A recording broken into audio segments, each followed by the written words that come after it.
जरूरी नहीं कि आपके पास धन हो तभी प्रभु प्रसन्न हो, या आप उत्तम जाति के हो तो प्रभु प्रसन्न हो, या आप धनवान, रूपवान, कुलवान, गुणवान, इनका कोई महत्व नहीं। प्रभु से प्यार हो, बस केवल अपनापन से प्रभु जी जीते हैं। एक बहुत महिमामय प्रसंग आता है। एक बंधु महंती नाम के भक्त हुए हैं, बहुत ही गरीब। ये भीख मांग करके अपने परिवार का गुजारा करते हैं। ये उड़ीसा के याजपुर गांव के थे। इनको बंधु महंती कहते थे। प्रायः इनका उदर पोषण केवल भिक्षा से ही होता। 2-4 घरों में जाते, मांगते, जो कुछ मिलता उसी से परिवार चलता। पर जहां सत्संग होता है वहां जाया करते। सत्संग के प्रभाव से इनके मन में एक बात बैठ गई कि जीवन का उद्देश्य भगवत प्राप्ति करना। तो वैसे ही धन संपत्ति भोग सामग्री से रहित थे, तो कोई भोग वासना, कोई धन आदि का अभिमान, ये जो दोष बुद्धियां, ये तो इनके हृदय में स्वाभाविक नहीं थी, क्योंकि भिक्षा मांगते थे तो दैन्यता थी। और सत्संग से बात बैठ गई कि जीवन का परम लाभ है भगवत प्राप्ति करना। तो ये उतना ही मांगते थे जितना उदर पोषण के लिए, परिवार के लिए आवश्यक था। ऐसा नहीं कि भिक्षा मांग रहे तो बहुत सारा मांग लिया और खूब बेच करके उससे भोग सामग्रियां ला रहे, नहीं। जितने से उदर पोषण होता उन 4-6 घरों में मांग लिया, मिला तो मिला, नहीं तो उपवास कर लिए और एकांत में खूब नाम कीर्तन करते। प्रत्येक साधक को अपनी दिनचर्या में ऐसा समय रखना चाहिए, वो 1 घंटा, आधा घंटा, जिसमें नाम कीर्तन हो। अति आवश्यक है। नाम कीर्तन 24 घंटे में अपनी उपासना पद्धति में, दिनचर्या में जरूर रखना चाहिए। अगर 2-4 उपासक साथ हो तो और अच्छा, नहीं है तो अपने को एकांत में बैठकर स्वयं नाम कीर्तन करना चाहिए। कोई संगीत आता है तो ठीक है, नहीं आता तो अपने पास संगीत है, तालियां बजा बजा करके नाम के, बहुत जल्दी प्रभु प्रसन्न होते हैं नाम कीर्तन से, तालियां बजा। ये बहुत सुंदर सिद्धांत है कीर्तन का। कीर्तन से भगवत कृपा बहुत जल्दी हृदय में स्फुरित होती है। जरूर करना चाहिए कीर्तन। वो अकिंचन बंधु महंती जी अगर भिक्षा में कुछ मिला तो भगवत अर्पित करके पा लिया और एकांत, भिक्षावृत्ति से जीते, एकांत में बैठ करके नाम कीर्तन करते, नाम जप करते। अटल विश्वास होने लगा प्रभु में। नाम कीर्तन के प्रभाव से प्रगाढ़ हृदय में विश्वास प्रकट होने लगा। अब अपनी स्त्री को भी कहा कि देखो, मेरे हृदय में बात आती कि तुम यदि हमारी पत्नी हो, अर्धांगिनी हो, तो हमारी वास्तविक अर्धांगिनी बनो। हमारे हृदय में बात बैठ गई है कि भगवत प्राप्ति ही जीवन का परम लाभ है, तो तुम जैसा हम भजन करते हैं वैसा ही करो, तो तुम हमारी सच्ची अर्धांगिनी होगी। वो पतिव्रता थी, पति की आज्ञा के अनुसार उनके साथ कीर्तन में बैठने लगी। वैसे ही नाम और ऐसा ही सबको करना चाहिए। अपने परिवार में अपने संबंधियों को भगवान नाम कीर्तन, भगवान नाम जप, भगवत सेवा के लिए प्रेरित करना चाहिए। भले वो हमारी अवहेलना करे, भले वो हमारा उपहास करे, अगर वो हमारी प्रार्थना से 5 मिनट भी भजन करने लगेंगे तो मंगल होने लगेगा। अगर वो 1 माला भी करने लगे तो हम बाजी जीत गए। हमारे परिवार के बच्चे, रिश्तेदार, नातेदार, मित्र, माता पिता, जो भी संबंधी है, अपने संबंध भाव से दुलार करते हुए उनसे प्रार्थना करें, 1 माला ही जप लो, थोड़ी देर 5 मिनट ही कीर्तन कर लो, थोड़ी देर बैठ करके भगवत चर्चा सुन लो, जिससे हमारा मनुष्य जन्म लेना सार्थक हो जाए। वही संबंधी है जो अपने संबंधी को भगवत प्राप्ति के मार्ग में लगाए। ये बंधु महंती ने अपनी पत्नी को प्यार से शिक्षा दी, जीवन का परम लाभ है भगवत प्राप्ति, उसको भी भजन में लगा लिया। अब इनके हृदय में दृढ़ विश्वास हो गया कि मुझे भगवान मिलेंगे। ये है कीर्तन और नाम जप और वैराग्य। अब उनके तो वैराग्य स्वाभाविक था, भिक्षावृत्ति से जीते बंधु महंती। अब पत्नी भी नाम कीर्तन और भजन। अब इनके हृदय में दृढ़ लालसा हो गई कि मुझे प्रभु मिलेंगे। ये बहुत बड़ी बात है, हृदय में दृढ़ता जाना, निश्चित अब मैं श्री जी के पास जाऊंगा। निश्चित मुझे श्री जी की सेवा मिले, ये निश्चित हो जाना हृदय में, बिल्कुल कोई संशय नहीं। तो पक्का समझो निश्चित प्रियालाल के समीप जाएगा, क्योंकि उसकी जो निश्चितता, जो विश्वास, जो दृढ़ता ही वो उन्हीं की तरफ से आई, उन्होंने स्वीकार कर लिया है। इनके हृदय में विकलता होने लगी, मुझे प्रभु मिलेंगे। अब वो विचार करने लगे कि मुझे ऐसे भगवत भक्तों का कृपा प्रसाद मिले जो प्रभु के अनुराग में डूबे हुए हैं, कैसे प्राप्त हो, कहां जाऊं। जब भगवत मिलन की लालसा होती है तो भक्त को एक हृदय में पिपासा जागृत होती है। जहां जहां पिय की बात सुने खोजत तिन गैनन, कहां प्रीतम की बात सुनने को मिलेगी। कोई प्रीतम का प्रेमी मिले जो मेरे प्रीतम के रूप को सुनावे, प्रीतम के गुणों को सुनावे, प्रीतम की आसक्ति की बातें सुनावे, मुझे वो प्रीतम का मार्ग बता दे जिससे मेरे प्रीतम मेरे नेत्र गोचर हो जाए। नाम कीर्तन करते हुए, नाम जप करते हुए, वैराग्य पूर्वक रहते हुए सत्संग का सेवन करने से हृदय में दृढ़ता आ गई कि मुझे प्रभु मिलेंगे। फिर कब मिलेंगे, विरह व्याकुलता प्रकट हुई। ऐसा लगने लगा कि अब मैं उनके बिना जी नहीं सकता, एक पल भर के लिए अब चैन नहीं है, बिना ठाकुर के मिले अब हृदय शीतल नहीं हो सकता। अब मुझे प्रभु का साक्षात्कार चाहिए। न माता पिता भाई बंधु कुछ अच्छा नहीं लग रहा, ऐसा लगता है सब त्रास देने वाले हैं। ना घर अच्छा लग रहा है, ना कोई मित्र अच्छा लग रहा है, ना कोई संबंधी अच्छा लग रहा है। जैसे चाक घूमती रहती है ऐसे बस चित्त नंद नंदन के सी चरणों से लेकर मुखारविंद तक, मुखारविंद से लेकर सी चरणों तक चाक की तरह घूम रहा है। बस हृदय में एक ही लालसा होती है, कब वो मिलेंगे, कब मुझे हृदय से लगाएंगे, कब हंस कर कहेंगे तू मेरा है। बस इस विकलता से उस उपासक का हृदय तड़पने लगता है जो नाम जप, नाम कीर्तन, सत्संग और राग रहित होकर के समस्त संबंधों का फल है कि हमें प्रभु भक्ति में सहयोग मिले। यदि हमारी प्रभु भक्ति में सहयोग नहीं मिल रहा तो तजिए ताहि कोटि बैरी सम यद्यप परम स्नेही, वो कितना भी स्नेही संबंध हो, परम स्नेही संबंध हो, हमें उसे करोड़ों दुश्मनों के समान त्याग देना चाहिए। ये जीवन केवल केवल भगवत प्राप्ति के लिए है। लोग हंसते हैं, श्याम स्नेही आई, अर्थात ये भक्त, देखो ये भगत है, ये भगवान के लोग हंसी उड़ाते हैं, लोग त्रास देते हैं, मैं सब कुछ सहूंगी, लेकिन हे नंद नंदन, हे कृष्ण, हे करुणा सिंधु, आप हमारे सामने आ जाओ, आप मंद मंद मुस्कुराते हुए तू मेरी है ऐसा कहो, मुझे हृदय से लगा लो। ऐसी विकलता प्रकट होने लगती है। वो बंधु महंती के हृदय में ऐसी ही व्याकुलता प्रकट हो गई। अब उसके हृदय में ये दावानल चैन नहीं लेने दे रहा है। जैसे किसी कंगाल के हृदय में बहुत बड़ी संपत्ति की चाह हो जा, उपाय कोई दिखाई न दे, ऐसे ही इसके हृदय में भगवत प्राप्ति की चाह और कोई ऐसा उपाय नहीं मिल रहा कि जिससे मुझे प्रभु मिल जाए। व्याकुलता, कोई ऐसा प्रेमी भागवत मिल जाए, कोई ऐसा राह बता दे, कोई ऐसी बात बता दे जिससे मेरे प्रभु रीझ जाए और मेरे नेत्र गोचर हो जाए।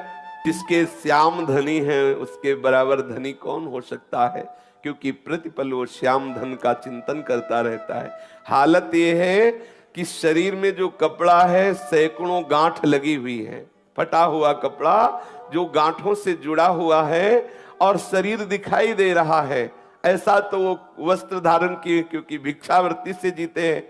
घर में रज के पात्र है, एक टूटी सी झोपड़ी है और पत्नी, और कई कई दिन भिक्षा में अन्न भी नहीं मिलता, भूखे रह करके समय व्यतीत करना होता है, पर ये बड़े आनंद पूर्वक है। जिससे श्री देवर्षि नारद जी ने कहा कि जरूरी नहीं कि आपके पास धन हो तभी आप दान पुण्य करके भगवत सेवा करके भगवत प्राप्ति कर सकते हैं। देखो हालत है, बिल्कुल धन नहीं है, खाने के लिए भी नहीं है। अब उनके हृदय में ये भी कोई बल नहीं कि कोई उनको सहयोग कर सकता है, कोई उन्हें कर्जा दे सकता है, क्योंकि पता है मूल में कुछ है नहीं। तो जिसको पता होता है कि वो वापस नहीं कर सकता, वो कर्जा भी नहीं देता।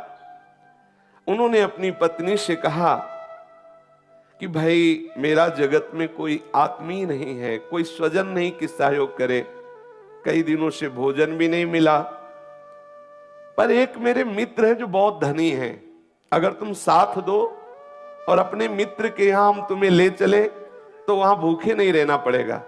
बहुत धनी है और बहुत कृपालु है और हमारा उनसे परिचय है, वो हमें बहुत प्यार करते हैं, चलोगी हमारे साथ?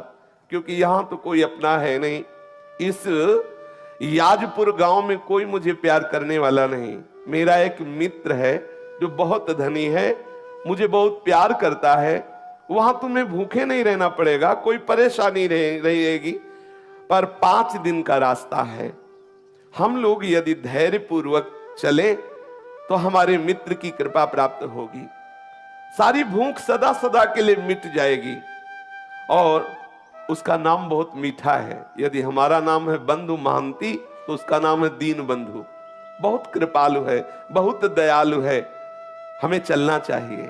पत्नी से कहा मुझे इस गांव में नहीं रहना। अब सती स्त्री पति के अधीन चलने वाली, कई दिनों से भोजन नहीं मिला। उसने कहा 5 दिनों का रास्ता है, कैसे चल पाएंगे, क्योंकि पेट में तो भोजन नहीं है, लेकिन आपकी आज्ञा है, हम जरूर चलने का प्रयास करते हैं। जो समस्त दरिद्रता और दुखों का हरण करने वाले हैं, उन प्रभु के दर्शन के लिए बंधु महांती के हृदय में वेदना हुई और वो अपने नगर से चल पड़े। एक छोटी लड़की भी थी, एक बच्चा, दोनों को कांधे पे बैठा ला, पत्नी को साथ लिया और जब बहुत विकलता होती क्षुधा की तो पानी पिला देते या कोमल कोमल पत्ते लाते, अपने बच्चों को पत्नी को देते, इनको खा लो, भगवान कृपा करेंगे, हमारे भी दिन बदलेंगे, धैर्य पूर्वक हमारे मित्र के पास चलो। देखो जो भक्त होते हैं उनको हर परिस्थिति में अपने प्रीतम ही याद आते, जैसे सुदामा जी ने अपनी पत्नी से कहा था, है हमारे एक मित्र द्वारिकाधीश हैं, बहुत बड़े हैं, आप चिंता मत करो। गए तो देवराज इंद्र से भी बढ़कर के संपत्तिवान बना दिया, सुदामापुरी की रचना कर दी। भक्त का जो कुछ भी, जैसी भी परिस्थिति, वो सब प्रभु होते हैं, केवल प्रभु की स्मृति रहती है। आप देखो कई दिनों से भोजन नहीं मिला, 5 दिन की यात्रा है, पत्नी और बच्चे भूख के कारण चल नहीं पा रहे हैं, तो कोमल कोमल पत्ते लाते वृक्षों के और कहते खा लो, पानी देते, इसी से काम चला लो। चलते हैं, हमारे मित्र बहुत हमें प्यार करते हैं, वो दुलार करेंगे। बंधु की जो पत्नी और पुत्र वो कोमल पत्ते खाते, बंधु मन ही मन रोने लगता, हे घट घट के वासी, हे अंतर्यामी, मैं तो सह सकता हूं, मेरे बच्चे मेरी पत्नी ये कैसे कष्ट में हैं, प्यारे इतनी कृपा कर दो कि मैं आप तक पहुंच जाऊं। ऐसा ना हो कि मैं यात्रा ही ना पूरी कर पाऊं, अंदर से वो विकल हो जाता है, बस मुझे प्राण निकल जाए, बस आपके दर्शन करते ही तो कोई परवाह नहीं, लेकिन आप तक पहुंच जाऊं इतनी सामर्थ्य देना, बच्चों में और पत्नी में और मेरे में भी। दर्शन करने की एक लालसा मुझे जीवित रख रही है। मैं मृत्यु के भय से भयभीत नहीं हूं, लेकिन तुम्हें बिना देखे मृत्यु आ जाए तो मुझे अच्छा नहीं लगेगा। एक बार तुम्हें देख लूं, फिर भूख से भी प्राण निकल जाए तो कोई बात नहीं है। अन्न ना मिलने के कारण मैं नहीं रो रहा हूं, मैं इसलिए रो रहा हूं कि मैं आप तक पहुंच जाऊं। हे विश्वंभर, जल थल स्थल कोई ऐसा नहीं जहां तुम ना हो, मेरे को सामर्थ्य देना। बिल्कुल धन नहीं, देखो खाने को भी नहीं है, लेकिन हृदय में प्रभु के ही मिलन की चाह है। विश्वंभर, तुम्हें पाकर के ही हम धनवान हैं, तुम्हें अपना मान करके ही हम आनंदित हैं। भले हमारे प्राण भूख से विकल होकर निकल जाएं, मुझे इसकी परवाह नहीं, एक बार मुझे मिल जाओ, इतनी सामर्थ्य दे दो कि मैं एक बार तुम्हारे दरबार तक पहुंच जाऊं। ये वो यद्यपि मैं ये कहने का अधिकारी नहीं हूं, क्योंकि भांति भांति के जन्म जन्मांतरों में पाप किए हो, पर स्वामी तुम मेरे हो ना, तुम मेरी त्रुटियों को क्षमा करके, मेरे अपराधों को क्षमा करके, हे विश्वंभर मुझ में इतनी सामर्थ्य दो, मैं आप तक पहुंच जाऊं। मेरे नाथ, आज मनमोहिनी छवि देखने के लिए मेरा मन व्याकुल हो रहा है। मैं कैसे शीघ्र से शीघ्र तुम्हारे श्री चरण कमलों का दर्शन पाऊं। मैं समझूंगा कि ये जो मुझे परिस्थिति आई है, इस परिस्थिति की कृपा से मिलन की चाह हुई है। मैं इसे ऐसा नहीं मानूंगा कि आपका हो करके ऐसी दशा को प्राप्त हो। मैं समझ रहा हूं ऐसी दशा को प्राप्त हो तभी मैं आपका हुआ हूं, इसलिए ये भी मैं कृपा मानूंगा। हे सुर मुनि वंदित चरणारविंद वाले प्रभु, मुझे एक बार ऐसी सामर्थ्य दो कि मैं आप तक पहुंच जाऊं। वो स्त्री बच्चों को साथ लेकर के, फटे पुराने कपड़े हैं और मिट्टी का पात्र हाथ में है, बच्चों को लिए हुए आगे बढ़ रहा है। परिवार सहित लड़खड़ाते हुए 5 दिनों की यात्रा करके श्री पुरुषोत्तम क्षेत्र भगवान जगन्नाथ जी के धाम में पहुंचा और श्री मंदिर के दूर से दर्शन करके ही भूमि पर गिर पड़ा। मेरे मित्र आ गए, मेरे प्रभु आ गए। और प्रभु का स्वभाव जो जैसे प्यार करता है उसको वैसा ही अनुभव कराते। दूर से ही जगन्नाथ जी के दर्शन करके साष्टांग लेट गया, वहां भूमि में लौट रहा। ओ कृपालु प्रभु के दर्शन हो गए। अपनी पत्नी से कहा, देखो देखो ये मेरे यार हैं, जिनके लिए मैं कह रहा था ना कि मेरे मित्र, ये हमारे मित्र हैं, ये हमारे प्रीतम हैं, ये हमारे दीन बंधु स्वामी हैं। अब पत्नी के हृदय में उतना अनुराग तो नहीं है, पर इस बात से सुख मिला कि अब यहां भरपेट भोजन भी मिलेगा, भक्तों का संग भी मिले, और इसको कि मेरे प्रभु ने कृपा की, मुझे सामर्थ्य दी कि यहां तक आ गया। अब मैं अपने यहां प्राण छोड़ूंगा, अब मुझे यहां आनंद मिलेगा, क्योंकि प्रभु के चरणों में प्राण छूटे इससे बढ़कर क्या लाभ। प्रभु का धाम है, सामने प्रभु है, फिर तो प्राण भी छूट जाए कोई परवाह नहीं। अब वो देखते देखते ही थोड़ी देर दर्शन हुए, सिंह द्वार के सामने आकर आनंद आवेश में मगन है। कौन पूछता है उसको? पत्नी पुत्र फटे पुराने कपड़े एक कोने में खड़े ठाकुर जी को देख रहा है। सिंह द्वार पर बड़ी भीड़ है, बच्चे भूख से व्याकुल है, पत्नी भूख से व्याकुल है। वो भगवान के दर्शन करके खड़ा है। थोड़ी देर में देखा पट बंद हो गए, कोई पूछ ही नहीं रहा, कौन पूछे। उसने अपनी पत्नी से कहा, धैर्य रखना, मेरे मित्र बहुत लोग आए हुए हैं ना, उनसे मिल रहे हैं। पत्नी से कहा, आओ पीछे चलते हैं। मंदिर के दक्षिण की ओर जहां से जगन्नाथ जी के प्रसादी का धोवन, जैसे पात्र आदि धोए गए तो वो फेन आदि निकलता है पीछे से, उस नाले के पास गए, उसे पेज नाला कहते हैं। वहां जाके बैठे और कहा कि देखो चिंता मत करो, स्वामी के घर आ गए हो ना, अब चिंता की बात नहीं है, और बहुत करुणामय है। देखो ऐसा करते हैं ना, बहुत भूख लगी है ना, इसमें जगन्नाथ जी के पात्र धोए जाते हैं, प्रसादी पात्र धोए जाते हैं, ये पानी वहीं से आता है, अपने लोग पीते हैं और आनंद से बैठकर यहाँ कीर्तन करते हैं। कितना धैर्यवान भक्त है। अब उसी जो ठाकुर जी की प्रसादी जल वहां से निकलता है, पात्रों का प्रक्षालन का, उसी का फेन आदि लेकर ऐसे बच्चों को पवाता है, पत्नी को पवाता है और स्वयं लेता है। बोला देखो कल सुबह जब मंदिर खुलेगा ना, तब प्रभु के दर्शन होंगे, कुछ ना कुछ प्रसाद मिलेगा, धैर्य पूर्वक। और वो प्रसादी जल पीता है। देखो हम लोग कितने भाग्यशाली हैं कि प्रभु का प्रसादी जल पीने को मिल रहा है। धैर्य बनाता है और आनंद मगन हो जाता है, पेट भर करके वही जल पीता है। अब कौन उसे देखे? वो पीछे एकदम एकांत नाले के पास बैठा, वो आनंद मगन होकर के प्रभु का चिंतन कर रहा है। पतिव्रता के मन में बात आ रही है कि ठीक है, इनके मित्र कैसे हैं वो तो मुझे पूरा परिचय नहीं, लेकिन मुझे मित्र कैसा मिला ये मुझे परिचय है। मुझे कैसा पति मिला, कैसा अनुरागी पति मिला, कैसा धैर्यवान मिला। देखो ये है प्रीता। और उन्होंने कहा कि आप बिल्कुल धैर्यपूर्वक रहिए, मुझे बिल्कुल कोई कष्ट नहीं है, आप जिसमें राजी है मैं उसी में राजी हूं। वो हड़िया से भर भर कर वही जल निकालता है, बच्चों को पिलाया, अपना पिया, खूब पेट भर करके, और कहा तुम सो जाओ, यहीं सो जाओ, सुबह जब पट खुलेंगे ना तब दर्शन करेंगे और तब कुछ न कुछ प्रसाद मिलेगा ही। अब इतना भाव ठाकुर जी देख रहे हैं, एक एक क्षण की बात। गुरुदेव भगवान कहते तुम चिंता मत करो, तुम्हारे एक एक सेकंड की बात ठाकुर देख रहे हैं, एक एक सेकंड का हिसाब अनंत गुना बढ़ा कर देंगे। तुम धैर्य पूर्वक रहो। ऐसा मत समझो कि तुम विषयों की जलन को सहकर भजन कर रहे हो, तुम ठंडी गर्मी अपमान सब सहकर भजन कर रहे हो, कोई तुम्हें देख नहीं रहा। नहीं, ठाकुर देख रहा है। एक एक सेकंड का हिसाब अनंत गुना बढ़ के देगा। खुद तुम कहोगे निहाल हो गए। देखना, थोड़ा धैर्यवान रहिए। अब वो प्रभु की प्रसन्नता के लिए वहां बैठा हुआ नाम कीर्तन कर रहा है और भाव अंदर अंदर की, हे नाथ, तुम्हारे चरणों को मैं बार बार नमस्कार करता हूं। मैं कितना अधम जीव हूं, लेकिन आपने मुझे धाम बुला लिया, बिल्कुल अपने महल के समीप रखा। तुम चराचर में व्याप्त हो, समस्त जीवों के मनोरथ पूर्ण करने वाले हो। मुझे पता है कि तुम्हारे सिवा कोई करता नहीं है।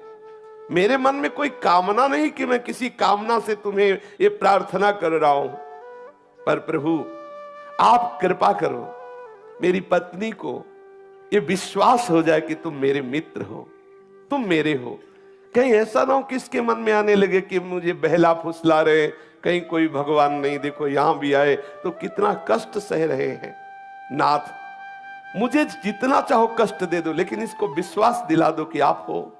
मुझे पता है आप हो, लेकिन इसको विश्वास हो जाए, क्योंकि ये मेरे ही आज्ञा से भजन कर रही है, कहीं इसका विश्वास टूट ना जाए। जगन्नाथ जी की भंडार गृह में ताला लगा हुआ है और ठाकुर जी अंदर विराजमान है, लेकिन प्रभु के लिए ना तो कोई दरवाजा है ना कोई ताला है। वो तो सर्वसमर्थ है। भक्त वत्सल प्रभु को नींद कहाने वाली वो तो सब सुन रहे हैं, जो पीछे वो प्रार्थना कर रहे हैं।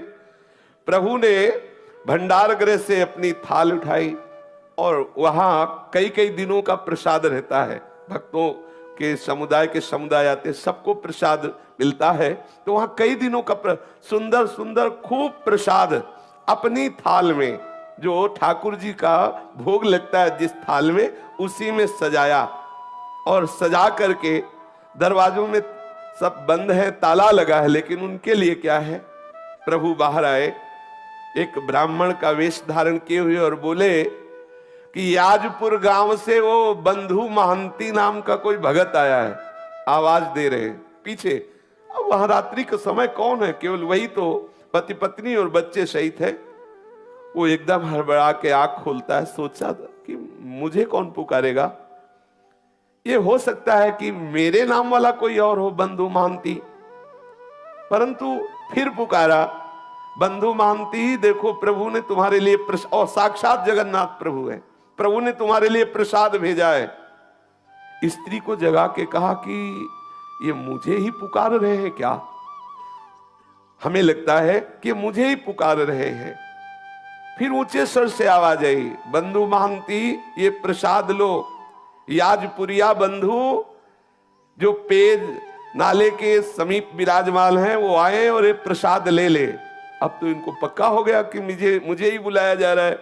दौड़ पड़े, दौड़ गए और घबराते जा रहे हैं।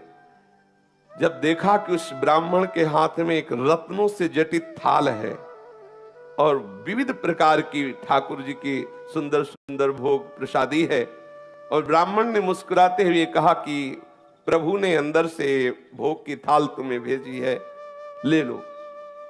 वो उसके हाथ कांप रहे हैं, विशाल थाल, इतना सुंदर भोग, हृदय विकल हो रहा। प्रभु और ये नहीं समझ रहा साक्षात प्रभु ही है, हृदय उसका वो विकल हो रहा। प्रभु मुझे प्यार करते। पत्नी से कहा, देख देख, मैं कह रहा था ना कि मेरे मित्र मुझे बहुत प्यार करते हैं।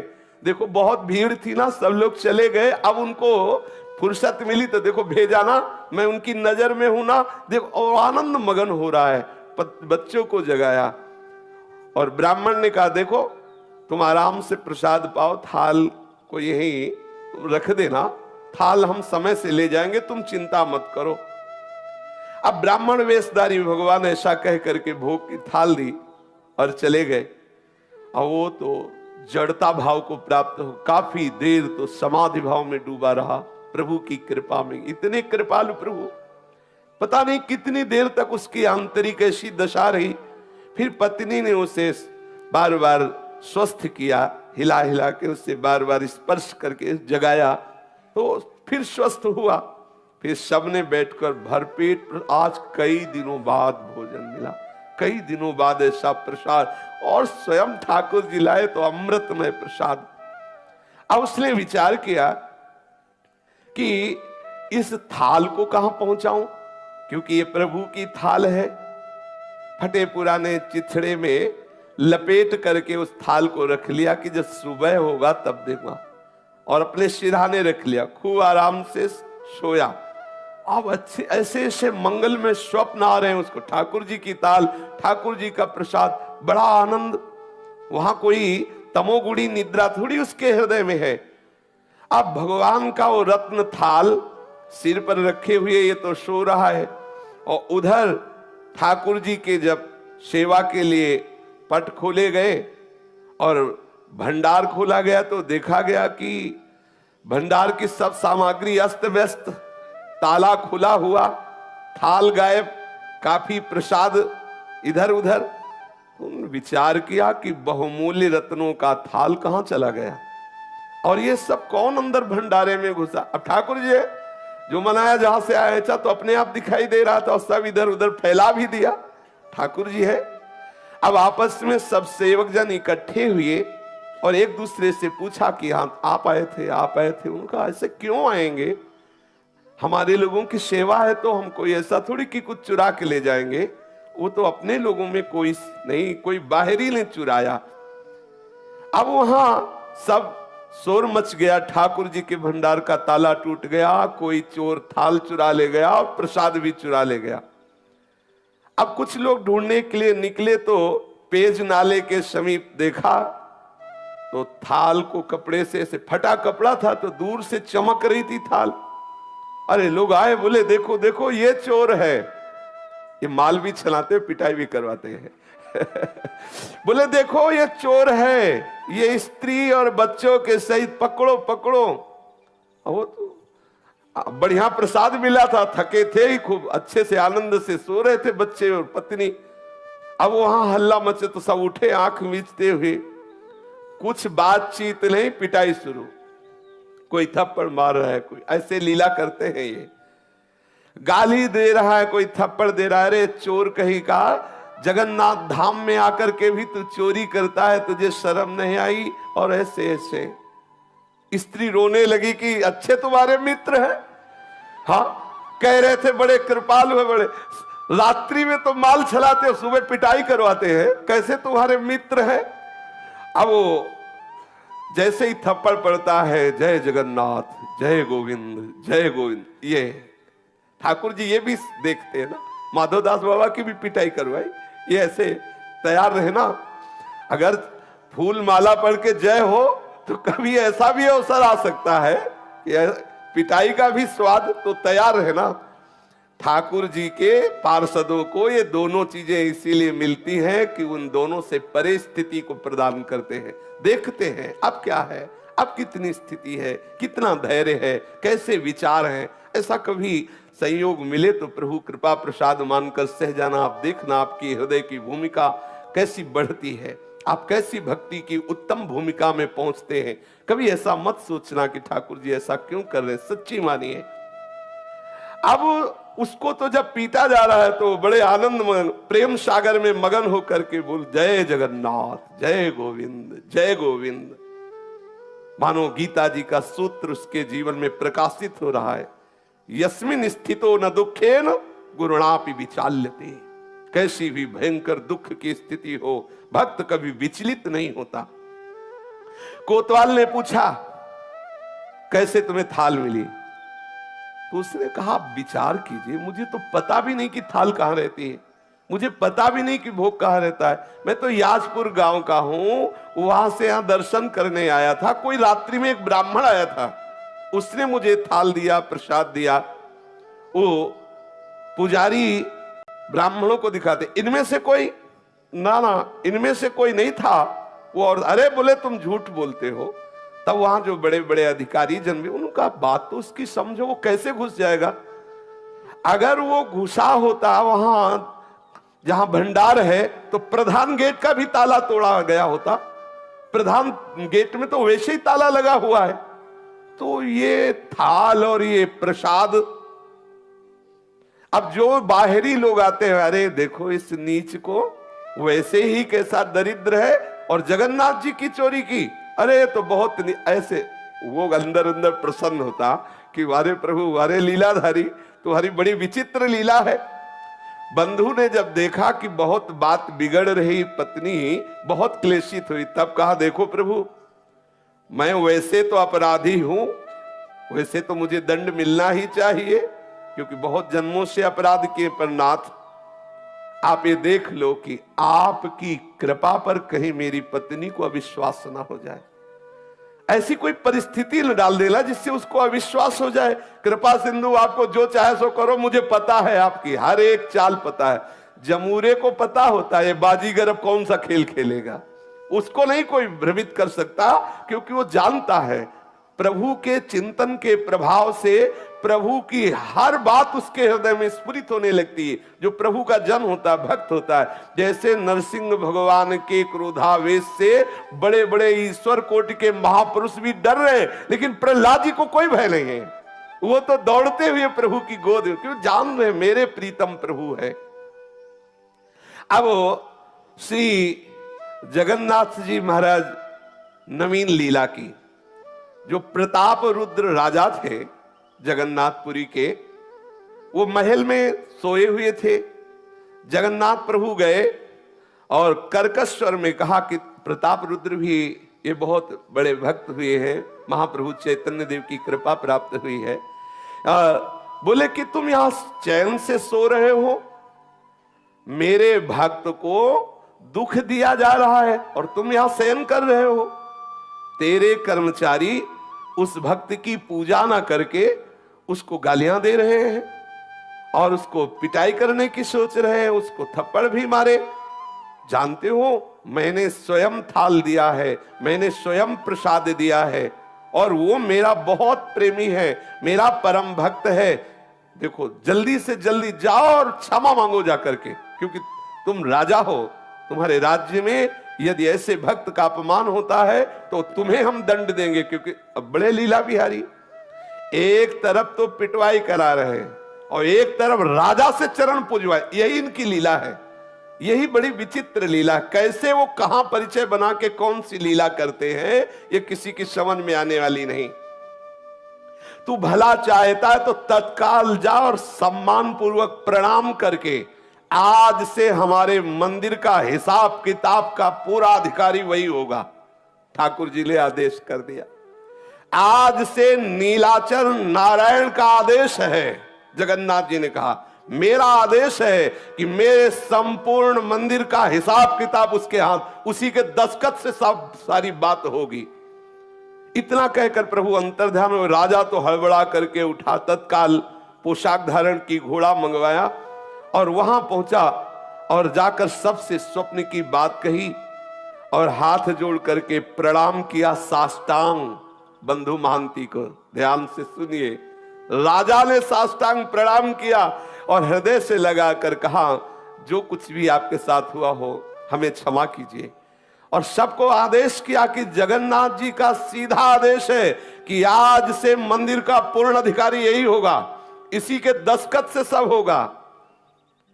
अब वो तो हाथ जोड़े खड़े हैं, फटे पुराने कपड़े हैं, कैसा हृदय इनका दैन्य भाव से युक्त हो, कैसा पद दिया। राजा ने विनय की और कहा कि जो हमें प्रभु ने आदेश किया है उसे आप स्वीकार करें। आज भी बंधु महांती के कुल परंपरा से वही सेवा करते चले आ रहे। जगन्नाथपुरी का हिसाब किताब उन्हीं के दस्तखत से होता है, उसी बंधु महांती के जो लड़के बच्चे परिवार कुल परंपरा के आज भी वही है। तो जरूरी नहीं कि आपके पास धन हो तभी प्रभु प्रसन्न हो, या आप उत्तम जाति के हो तो प्रभु प्रसन्न हो, या आप धनवान रूपवान कुलवान गुणवान, इनका कोई महत्व नहीं। प्रभु से प्यार हो, बस केवल अपनापन से प्रभु जी जीते हैं। शेष चर्चा के श्री राधा वल्लभ लाल की जय श्री राधा वल्लभ, जय श्री हरिवंश। ऐसे ही प्रवचनों और सत्संग के लिए और सत्य सनातन कहानियों को सुनने के लिए मेरे चैनल को सब्सक्राइब करें और 10-15 लोगों को ज़रूर शेयर कर दें ताकि उनका भी भला हो सके। वीडियो को अंत तक देखने के लिए आपका बहुत बहुत धन्यवाद।